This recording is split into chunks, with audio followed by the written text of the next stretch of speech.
Well, blessed good morning and happy Wednesday. It is a joy always to be able to share with you these mornings, to greet you and to spend a few moments with you in reflection, meditation, especially during this season of Lent. And I'm trusting that you're having a good Lent. And by good Lent, I mean that you are, as best as you're able, sticking to your plan for this Lenten time to assist in your spiritual growth and your deepening of your journey with the Almighty. So this morning, as with other mornings, we come together and we come into that space where we are able to be still and to come into our hearts, to ground ourselves, feeling the earth beneath us, the support of whatever we are sitting or lying on, and just recognize that we are always supported. And so we open our hearts in a way of responding to that sense that God is here and God is desirous of filling our hearts with love. And so we come with gratitude and with peace, with a knowing that we belong. We are not orphaned. We belong, we are connected. God is with us. God is here in this moment. God is here directing us and leading us forward. So we take a few breaths as we try to center ourselves and bring ourselves into that place of stillness, of peace. Being at peace within ourselves, being at peace with the world. Recognizing in this moment that I lack nothing. All I have and all I need is right here.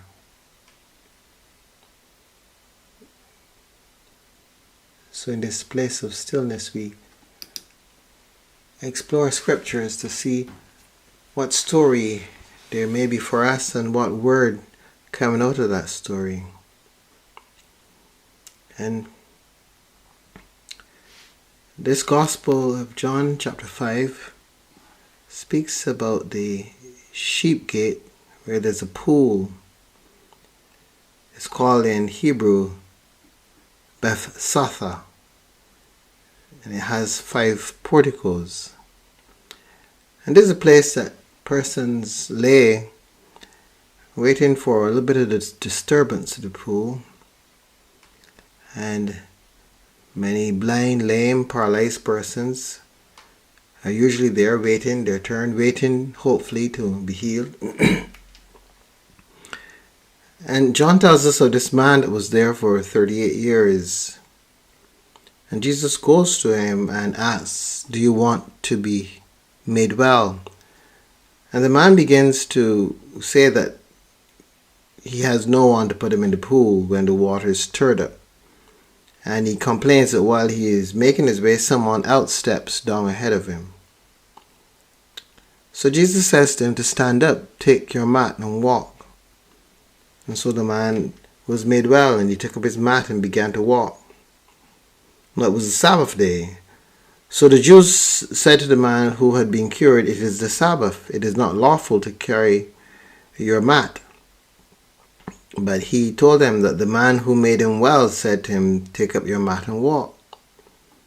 They wondered, "Who is the man who said to you, 'Take up your mat and walk'?" The man who had been healed did not know who it was, for Jesus had disappeared in the crowd that was there. So later Jesus found him in the temple and said to him, "See, you have been made well. Do not sin anymore, so that nothing worse happens to you." And so the man went away and said to the Jews that it was Jesus who made him well.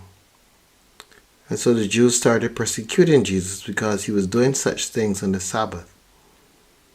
But Jesus answered them, "My Father is still working, and I also am working."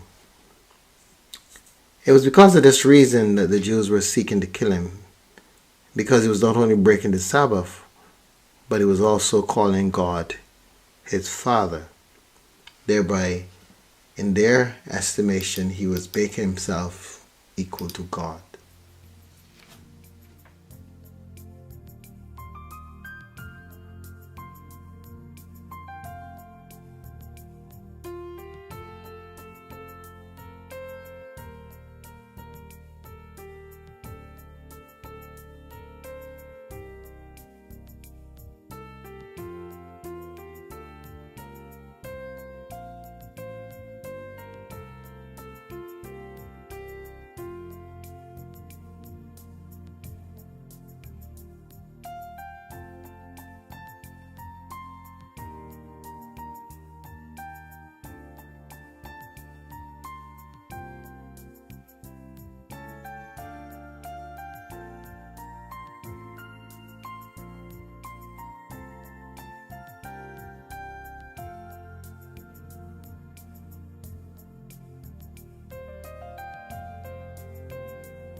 I don't know if you have the same response as I do to episodes in Jesus' life like this one, where there's some form of healing, there's some restoration of a person's well-being, and the authorities can only focus on the rules. And because of the rules, they persecute.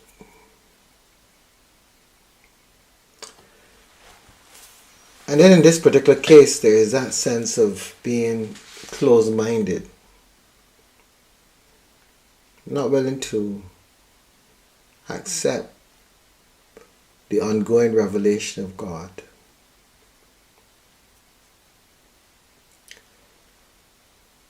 You know, it is really amazing how in one breath we would say to each other that God is so vast that we can study God for our entire lifetime and not know very much about God. Yet at the same time, we behave as though the things that we have discerned, now these are the final words.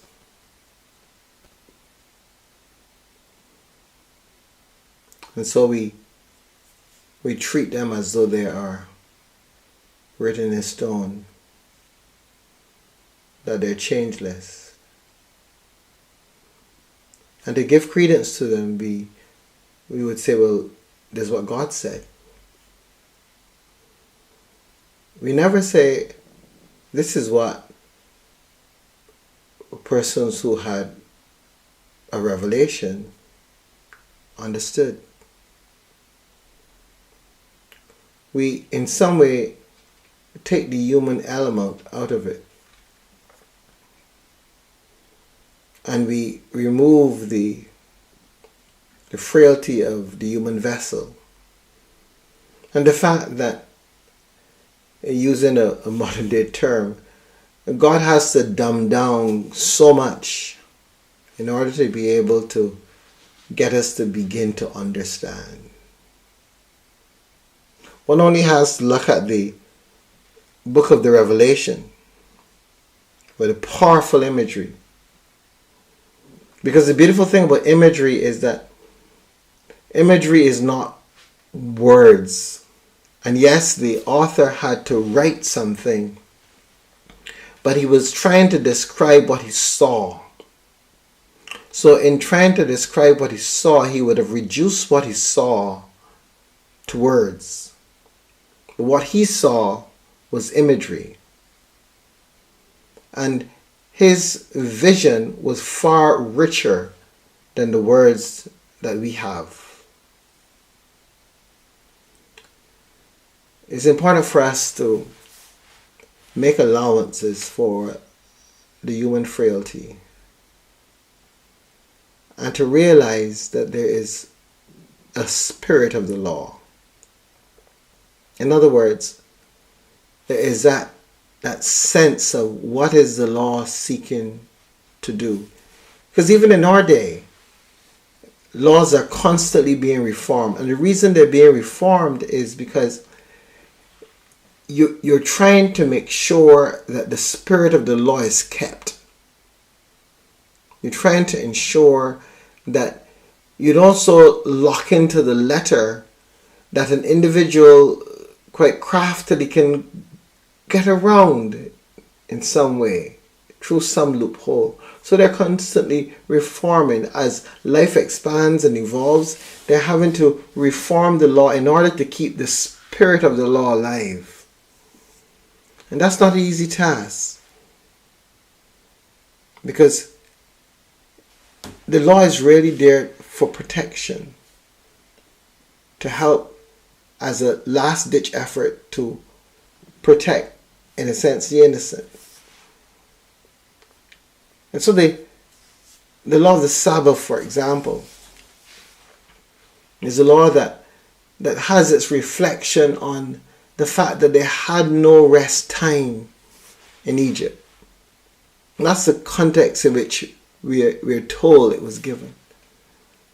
Because of that, there was this gift of a rest day that would help them to remind each other of the fact that, there was a time when we couldn't afford this. But by the grace of God, we've got it now. We can have at least a day to relax and to reflect. And we give God thanks for that. And so that possessing of that day leads the individual to God. In fact, that's what everything on our earth is intended to do. Lead us to God. The laws, the ideas, none of that is an end in itself. They're all intended to point back to God. So Jesus says that the Father is working and He is still working. Jesus points to the Father. But they're a little bit annoyed that he points to the Father. Because they've extricated the law itself and they've made it separate and distinct from anything else. They're just focusing on that. They're not seeing the deeper meaning, the deeper significance. Here's a healed man. But in some regards too, it also gives us an idea of how persons perceive those who are broken. How we look at the ones that are broken. The fact that we don't see them as human beings. In some way we tend to see them as objects, as things. So to those of the day, of Jesus' day, this man was just another one of those broken people. The fact that he's made whole is not a moment of rejoicing, because he is carrying his mat. And that's the greatest sin. We look past the healing and worry about the mat. He probably would only have been noticed because he was carrying the mat. If you weren't carrying a mat, he would probably have passed by without even being noticed. No one would have remembered that he was there for 38 years. How we dismiss human beings in the pretext of keeping God's law. How we ignore each other. But Scripture reminds us, how can we say we love God and hate our brother? Yet we do that so oftentimes. We say we love God, and at the same time we despise our brother. So this morning, as we reflect on this passage, we do so being mindful of the importance of seeing the person first, of acknowledging the person, and then everything else comes after, because it is for the person that God has given us these guidelines and these commandments. It is for the person. They're not an end in themselves, but they're in the service of each other, of us. So let's look out for that person that we will pass this morning, this day. That person broken, in need of healing. Let's look past all the various things that says we can't, and let's just see the person and know that there go I, but for the grace of God, as St. Augustine once said, looking through a window and seeing a broken man. Let's look for the person in this world.